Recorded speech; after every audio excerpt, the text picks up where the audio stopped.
কিশোরগঞ্জের পাকুন্দিয়ায় গাছ আলু চাষে বিপ্লব ঘটিয়েছেন কৃষকরা। কম খরচ ও বাজারে চড়া দাম পাওয়ায় অসময়ের এই সবজি আবাদ করে লাভবান হচ্ছেন তারা।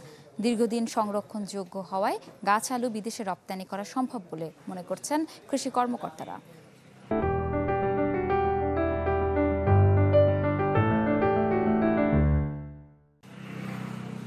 মাচায় ঝুলছে গাছ আলু, পান পাতার মতো গাছে ধরে বলে অনেকেই ডাকেন পান আলু নামে।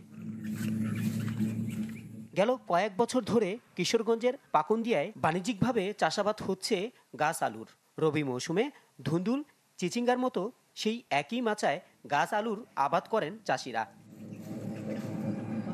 বলছেন গাছ আলুর চাষে তেমন খরচ নেই, দামও গোল আলুর চেয়ে প্রায় দ্বিগুণ। এই পান আলু করে অনেক লাভবান প্রায় বিঘা খেতে ৮০ থেকে ১ লক্ষ টাকা মতন আমরা বেচতে পারি।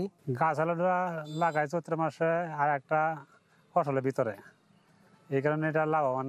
এটা লোক জীবাণু খুব কম হয়, ফসল আদি খুব ভালো হয়। অন্য ফসল থেকে এই ফসলটা অনেক লাভবান, অনেক দিন লাস্টিং করে, উপরেও হয় নিচের দিক দিয়েও হয়। বর্ষার শেষে বাজারে তেমন সবজি না থাকায় গাছ আলুর চাহিদা থাকে বেশি। কৃষি সম্প্রসারণের মাঠকর্মীরা জানান, রোপণের ৯০ দিন পর কয়েক দফায় ফলন তুলতে পারেন চাষিরা। বিঘা প্রতি লাভ আসে ৬০ থেকে ৭০ হাজার টাকা। ১০ থেকে ১২ দিন অন্তর অন্তর তারা মাঠ থেকে ফসলটা সংগ্রহ করতে পারে।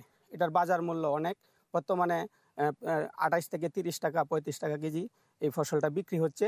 দেখা যাচ্ছে যে সাথী ফসল হিসেবে চাষ করেও একজন কৃষক মূল জমি থেকে আপনার ৭০ থেকে ৮০ হাজার টাকা মাচার পান আলু বিক্রি করে।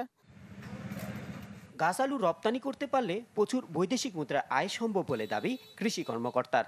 শেলফ লাইফ বেশি থাকার কারণে দীর্ঘদিন সংরক্ষণ করা যায়, ফলে একটি এক্সপোর্ট কমোডিটি বা রপ্তানি পণ্য হিসাবে আমরা কিন্তু এটা আমাদের দেশে পরিচিত করতে পারি, এবং ফলে এই আলু রপ্তানি করে কিন্তু আমরা বৈদেশিক মুদ্রা অর্জন করতে পারবো। উপজেলায় চলতি মৌসুমে প্রায় ৩,০০০ হেক্টর জমিতে গাছ আলুর আবাদ হয়েছে। উৎপাদন লক্ষ্যমাত্রা ৫০০ টন। Desk report, channel 24।